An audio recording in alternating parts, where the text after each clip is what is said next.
Um, Usually when we picture how the map of the world gets redrawn, or, how major geopolitical shifts happen, we tend to imagine a very specific, kind of highly formalized scene. Right, like a war room or something. Exactly. We picture generals huddled around satellite feeds, Mm. or, diplomats in these sharp suits sitting at impossibly long mahogany tables in Geneva. Yeah, negotiating treaties over sparkling water. Right. It's this world of statecraft, of military might, and, well, centuries-old institutional protocols. I mean, it's essentially a mainframe model of power, if you think about it. A mainframe model. Yeah, like it is centralized, it's incredibly deliberate, and historically, it's a mechanism that's entirely monopolized by sovereign governments. But today, for this deep dive, we are stepping into a scenario where that mahogany table is just gone. Completely gone. The war room has vanished, and instead we're looking at an open-plan office in Silicon Valley. Standing desks, whiteboards everywhere.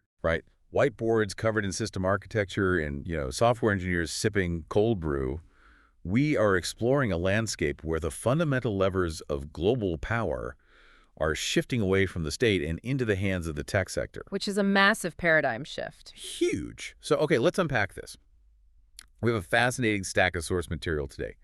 We're examining a blueprint from a blog post dated June 14th, 2026. Yeah, on a platform called Liber8. Right, written by an author named Paramendra. And it proposes this massive initiative called Liber8, or what the author calls DemocracyTech.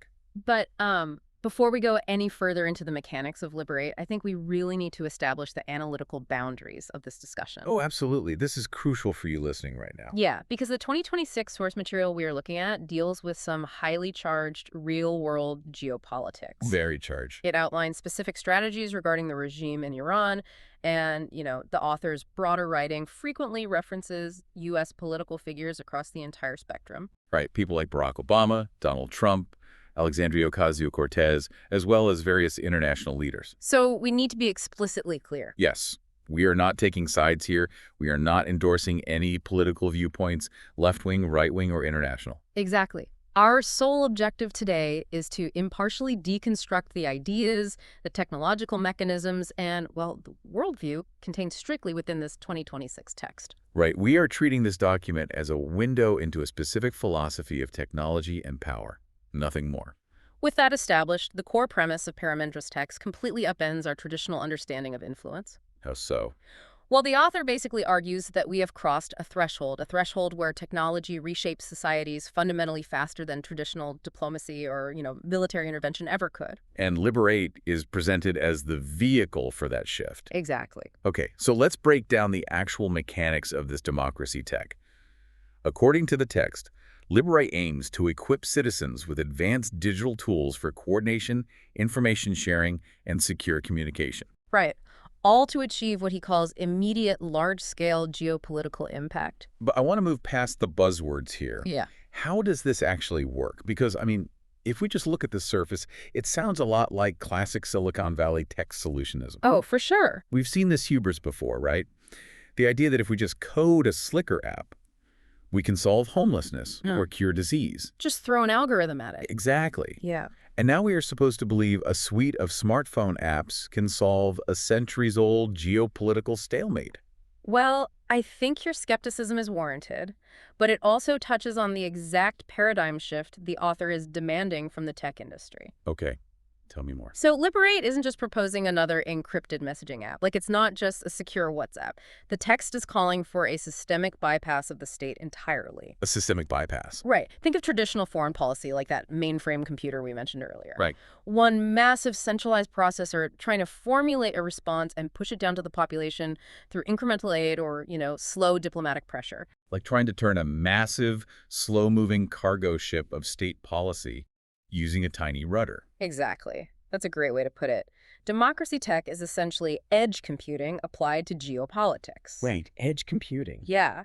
It pushes the processing power, the ability to coordinate, fund, and execute political action down to the individual devices in the streets. So if traditional diplomacy is the cargo ship, DemocracyTech is like outfitting thousands of individual speedboats with GPS and autonomous coordination tools, Yes. allowing them to just swarm a destination without waiting for orders from a centralized captain. That is the exact mechanical difference he's pointing out. But, the author goes even further. He demands a philosophical pivot from Silicon Valley itself. What kind of pivot? The text explicitly argues that technology's highest purpose extends way beyond convenience or profit. Oh, wow. Okay. It's basically a call to arms for engineers and venture capitalists. A realization that the same disruptive mechanisms they use to topple corporate information monopolies can now be engineered to topple political ones. I mean, like how streaming destroyed the video rental monopoly, or how social media decentralized the news. Exactly. The same energy, just aimed at authoritarian regimes. Yeah, but look, that speedboat analogy falls apart the second a government simply unplugs the internet. Well, sure, that's the obvious counter. Right. You can build the most sophisticated swarm coordination software on Earth, but if there's no Wi-Fi, no signal, your speedboats are completely stranded. Which leads directly to the author's primary urgent use case for Liber8 in 2026. The current situation in Iran. Yes. The text paints this incredibly vivid picture of a nation at a complete boiling point. Right. The 2026 source talks about protests, strikes, leadership losses. But crucially, it notes that despite all of this, the Islamic Republic remains entrenched. And they remain entrenched precisely because they control the digital infrastructure. So they have the kill switch. Exactly. And the author provides a really deeply pragmatic assessment of this stalemate. Yeah, I noticed it wasn't overly idealistic. It was very nuts and bolts. Right. The text notes that military options have been pursued and, in many respects, exhausted. Exhausted. Meaning what exactly? It doesn't necessarily mean a literal war was fought and lost. It implies that the threat of conventional military intervention is effectively paralyzed. Paralyzed by what? By the catastrophic risk of regional fallout. Basically, external forces cannot deliver lasting regime change without unacceptable collateral damage. Ah, okay. So the author is arguing that only internal forces, meaning the Iranian people themselves, can dismantle the regime. Yes. But they are currently trapped in a digital cage. Okay, so this is where the timeline of the text becomes intensely aggressive. Extremely aggressive. Because the author states the Iranian people want democracy now.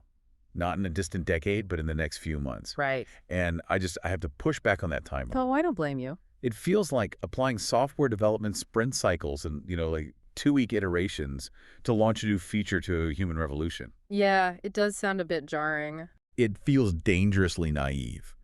Can digital tools genuinely compress the timeline of the fall of an entrenched nation-state into a few months? Well, the compressed timeline isn't necessarily born out of, Silicon Valley impatience? It's not. No, the text frames it as a desperate race against a ticking clock. Okay, explain that. The author outlines a really dire scenario. If the current regime remains in place 6 months from the time of writing, the cycle of confrontation will just repeat. And then what? The likely outcome is a devastating regional war. Oh, wow. Yeah. So DemocracyTech is positioned here not merely as an activist tool, but as a literal war prevention mechanism. So the logic is that rapid, tech-facilitated internal change is the only viable off-ramp left before things explode completely. Exactly. Okay, but if the time frame is that compressed and the stakes are the prevention of an all-out regional war, the mechanical problem becomes just impossible to ignore. The unplugged internet problem. Right. How do you deploy a digital revolution into a country where the state is actively throttling bandwidth, shutting down cell towers, and employing sophisticated surveillance on literally every packet of data? This is a massive technical hurdle. Who is building this? And how does it actually function in a total blackout? This is where the text reveals the operational engine of Liber8. Okay, who is it? The Iranian diaspora. Interesting. Yeah, the author specifically calls out the vibrant community of talented Iranian professionals who have built successful careers in the tech sector. Particularly in Silicon Valley, right? Exactly. But wait, Silicon Valley companies struggle to keep basic bad actors and bots off their own social media platforms? Yeah, I mean, just look at Twitter or Facebook. Right. So how on earth does the author expect these tech hubs to safely manage the architecture of a foreign revolution without it being immediately hijacked or compromised by the regime's own intelligence agencies. Well, that is precisely why the diaspora is the critical component here. Okay. If just a random group of California engineers tried to build this, they would fail completely. Due to a lack of context. Exactly, a lack of cultural and linguistic context. The diaspora possesses the intimate understanding of the target environment that's necessary to filter out regime infiltration. So they act as the cultural security layer. Yes. But even more importantly, they provide the technical leverage. Because they are outside the country. Right. By operating safely outside the country, they can utilize immense computing power and rapid innovation cycles without the risk of, physical crackdowns. No one is going to kick down their door in Palo Alto. Exactly. Here's where it gets really interesting to me. It's almost like a digital underground railroad. Oh, that's a good analogy. But instead of operating in secret, it's being openly coded on corporate tech campuses in California. Yeah, and let's get into the actual technology they're supposed to be building for this. Yes, please. The text mentions AI-assisted information networks and circumvention technologies. What does that actually look like on the ground? Well, it's not what most people think. Because we aren't just talking about a standard VPN you download from an app store, are we? Not at all. A standard VPN relies on connecting to a centralized server outside the country. Right, which I assume a sophisticated state firewall can easily identify and block. Very easily. The circumvention technology implied by a system like Liber8 involves decentralized mesh networking. Okay, mesh networking. Yeah. Explain how that works for someone who isn't a network engineer. Sure. Imagine a bucket brigade putting out a fire. Okay, a line of people passing buckets of water. Exactly. Instead of everyone trying to run to a single water source, which the government has effectively fenced off a mesh network, turns every individual smartphone into a node. A node, meaning it can both send and receive. Yes. Even if the cellular towers are completely down, phones can communicate with each other using Bluetooth or local Wi-Fi frequencies. Oh, wow.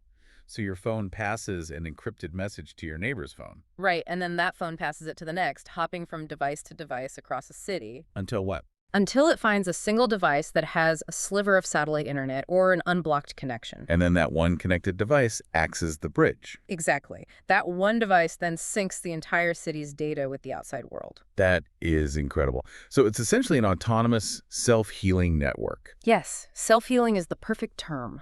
If the regime shuts down one neighborhood, the network just routes around it like water flowing around a rock. Yep. But where does the AI come in? The text mentioned AI-assisted networks. Right, so the AI is basically the traffic controller in this scenario. Okay. Think about how a modern chess engine evaluates millions of moves a second. An AI-assisted network monitors the regime's digital firewall in real time. So it's watching what the government is doing. Constantly. The second the AI detects a specific port being throttled or a specific type of data packet being flagged by state surveillance, It reacts. it autonomously rewrites the routing protocols for millions of users on the fly. Without a human having to push an update. Exactly. It might disguise protest coordination data to look exactly like benign streaming video traffic, for instance. So it's an automated cyber warfare system playing active defense for everyday citizens. That's exactly what it is. Man, when you explain the mechanisms like that, the sheer scale of what Paramendra is proposing really comes into focus. It's massive. You have corporate engineers taking their skills, which, let's be honest, usually go toward optimizing cloud storage or maximizing ad revenue, and they are weaponizing them to actively dismantle an authoritarian state's information monopoly. It fundamentally blurs the line between a startup pitch and a call to arms. It erases the line entirely. Yeah, I mean, the text is essentially a demand for tech workers to realize they are the new architects of global geopolitics. Silicon Valley is being told that they, not Washington or the UN, are now best positioned to shape history. Right. It's an incredibly intoxicating pitch. Very. But, to truly understand why the author believes a software platform can outmaneuver a nation state, we have to zoom out a bit. Yeah, context is key here. Because this single blog post about Liber8 does not exist in a vacuum. The Barakfei's blog provides this massive bibliography of Paramendra's other writings. A huge bibliography. Yeah, alongside a feed of contemporary 2026 news headlines. And when you dig into these surrounding texts, you find an overarching worldview that operates on a scale of extreme, almost science fiction level ambition. Oh, absolutely. So let's look at the author's background first. Well, the blog notes that Paramendra was Barack Obama's first full-time volunteer in New York City. Which is fascinating, because it establishes a deep foundation in grassroots political organizing. Right. He understands how mass mobilization actually works on the pavement, not just in theory. Yes, but that grassroots foundation has mutated into something vastly more expansive through the lens of technology. Mutated how? Well, if we look at his book titles, the first one that jumps out is called The Speed Builders: How Humanity Can Deliver Mega Projects in Months, Not Decades. Oh, okay, that completely contextualizes his belief that a political revolution can happen in a few months. He doesn't view time the way traditional institutions do. Not at all. He is basically taking the agile methodology of software development, where you build, test, and deploy massive systems in a matter of weeks, and he's applying it to physical and political realities. Which is wild, because in traditional infrastructure, a mega project takes, what, 20 years? Easily. 20 years of environmental reviews, political lobbying, union negotiations, budget approvals. Right. So the speed builders suggest that through AI logistics, advanced robotics, and bypassing traditional bureaucracy, that 20-year timeline collapses. Yes. And if you genuinely believe you can build a massive physical infrastructure project in months, Then engineering the collapse of a regime in months seems like a logical parallel. exactly. It's the same accelerated timeline applied to a different system. And the entities executing these mega projects aren't governments, right? No, they aren't. Which brings us to perhaps the most fascinating concept in his bibliography, the transition from unicorns to Solaris. Right. This is a huge part of his 2026 worldview. He has a book titled 1,000 Solaris in 10 Years, and another one called From Unicorns to Solaris, Building Trillion-Dollar Companies that Transform Humanity. Let's break that down because the terminology is important. Yeah, so in classic Silicon Valley terminology, a unicorn is a startup valued at $1 billion. Right. He was the absolute holy grail of the 2010s. Every VC wanted a unicorn.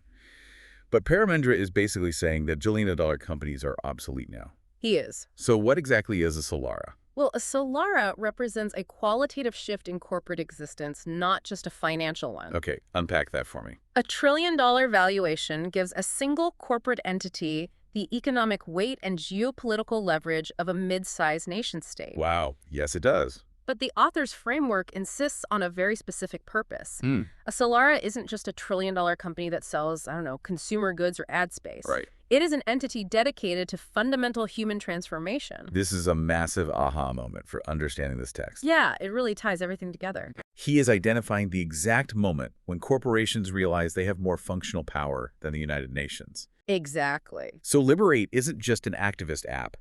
It's the seed of a geopolitical Solara. Yes. It's a private entity stepping in to execute foreign policy because the traditional states are too slow or too paralyzed by bureaucracy to act. That is the core of his argument. And the technology fueling these Solaras is explicitly named in his other books too, right? Yes. Artificial intelligence. Specifically, he has titles like Lumina AI, the $1 trillion sun, Okay. and another one called The Technologies Behind Agentic AI. Okay. We definitely need to define agentic AI because it is entirely different from the chatbots most people listening are familiar with. Oh, completely different. It's not just asking a text box for a recipe. No. Traditional AI is reactive. You give it a prompt, it gives you an output, and it stops. Right. Agentic AI is autonomous and goal-oriented. Meaning what in practice? Meaning, you give it a broad objective. For example, you tell it, ensure these 10,000 protesters have uninterrupted secure communication for the next 48 hours. Okay. And the AI acts as an independent agent. It writes its own subtasks. It allocates server resources. It hacks around newly erected firewalls. It's doing all of this without human prompting. Exactly. It executes the strategy on its own. When the author says agentic AI is set to explode in 2026, he's describing a world where software entities are actively making tactical, real-world decisions in real time. Which brings us to those 2026 news headlines running down the side of his blog. Right. They really serve as a proof of concept for his worldview. Yeah, we see a headline, SpaceX's unlikely journey from far-out idea to $2 trillion juggernaut. So the $1 trillion Solara is already a reality in this timeline. Exactly. But then we see headlines indicating profound societal rupture. Like what? Like American democracy, 250 years later, highlighting severe political fragility. And another piece by the author titled AI and Robotics Break Capitalism. Ah, yes.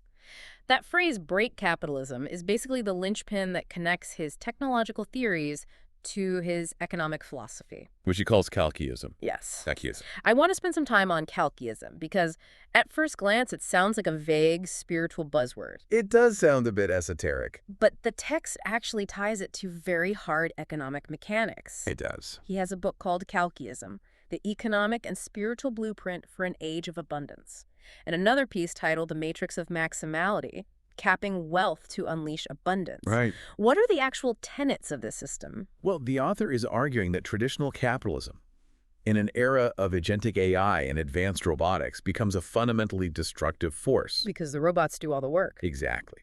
If AI and robots do all the labor, capital whores at the very top.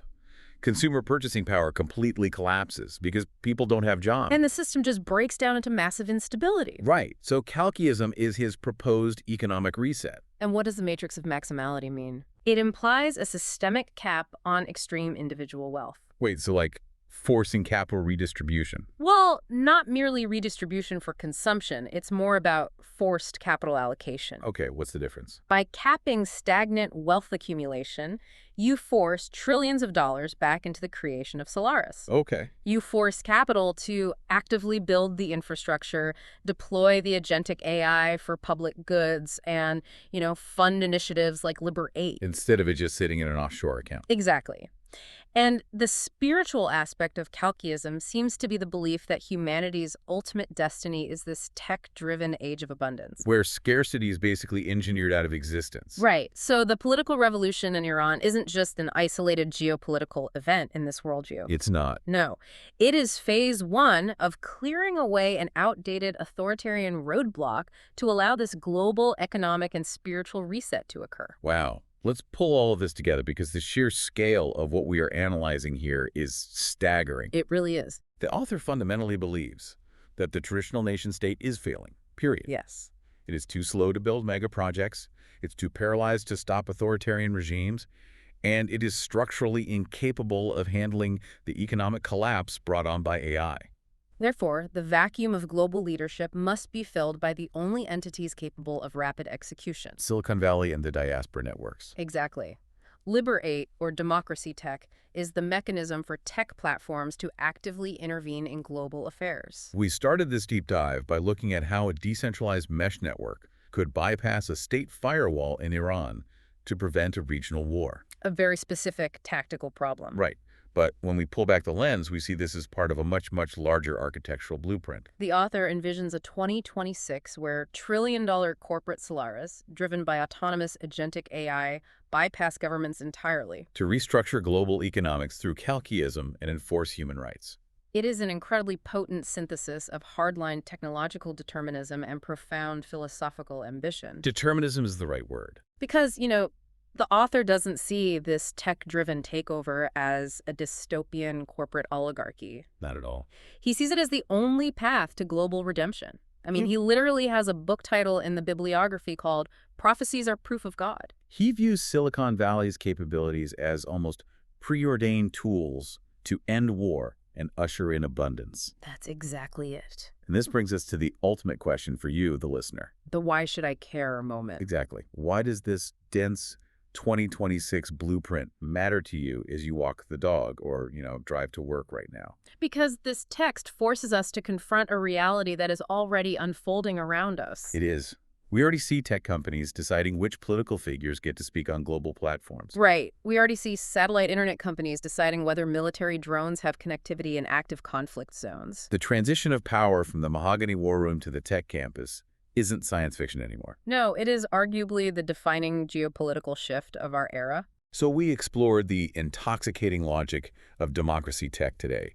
The idea that a swarm of digital speedboats powered by brilliant diaspora engineers can outmaneuver the sluggish, oppressive cargo ship of an authoritarian state. But this leaves us with a final massive vulnerability that Paramendra's optimistic blueprint kind of fails to resolve. The accountability vacuum. Exactly. If Liber8 succeeds, if agentic AI and trillion-dollar Solaris effectively dictate the outcomes of global revolutions and economic systems, who holds these new tech diplomats accountable? That's the terrifying part. Right. If a government fails you, you can theoretically vote them out.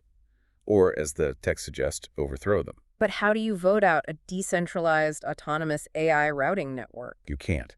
If we enthusiastically trade state-sponsored military power for corporate-sponsored digital influence, have we actually achieved human liberation? Or have we simply transferred absolute global authority to the unseen architects of the code? Something to seriously consider the next time you blindly click accept terms and conditions. Thanks for joining us.